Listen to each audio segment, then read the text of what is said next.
আজ সকালে হঠাৎ আম্মু বাবা বৃষ্টির মধ্যে চলে গেল মাছ কিনতে। আসসালামু আলাইকুম সবাইকে। সো আমরা আজকে আমাদের ব্রেকফাস্ট করেছি ফিশ ফ্রাই দিয়ে। সো এই যে আম্মু বাবা মাছ কিনতে যাচ্ছে রিক্সা করে বৃষ্টির মধ্যে।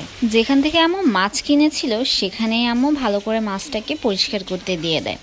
বাসায় এনে আম্মু আবারও ভালো করে ক্লিন করে নেয় মাছটা। মাছ পরিষ্কার করা শেষ হয়ে গিয়েছে। এবার আম্মু মাছটাকে উপর থেকে কাট দিয়ে নিচ্ছিল যেন মশলাগুলো ভিতরে ভালো করে যেতে পারে। মাছগুলোতে কাট দেওয়া হয়ে গেলে আম্মু মাছের মধ্যে অনেক ধরনের মশলা দিয়ে ম্যারিনেট করে রেখে দিয়েছিল প্রায় 10 থেকে 20 মিনিট। 10 থেকে 20 মিনিট ম্যারিনেট করে রাখার পরে আম্মু একটা প্যানে তেল দিয়ে তার মধ্যে মাছগুলো দিয়ে দেয়। চুলার আঁচ আম্মু একদম কমিয়ে রেখেছিল যেন মাছের ভেতরে ভালো করে পেকে যেতে পারে। সবগুলো মাছ ফ্রাই করা হয়ে গেলে আম্মু এখানে তৈরি করছিল আমাদের স্পেশাল লেমন স্পাইসি জুস, যেটা দিয়ে আমরা মাছ খেয়ে থাকি। আমরা চাটনি সস অনেক কিছু দিয়ে খেয়ে থাকি, তবে আমাদের এই লেমন স্পাইসি জুসটা খুবই পছন্দ। এই যে এখন সব কিছু শেষ, আমি সুন্দর করে পরিবেশন করেছিলাম, এখন হবে খাওয়া।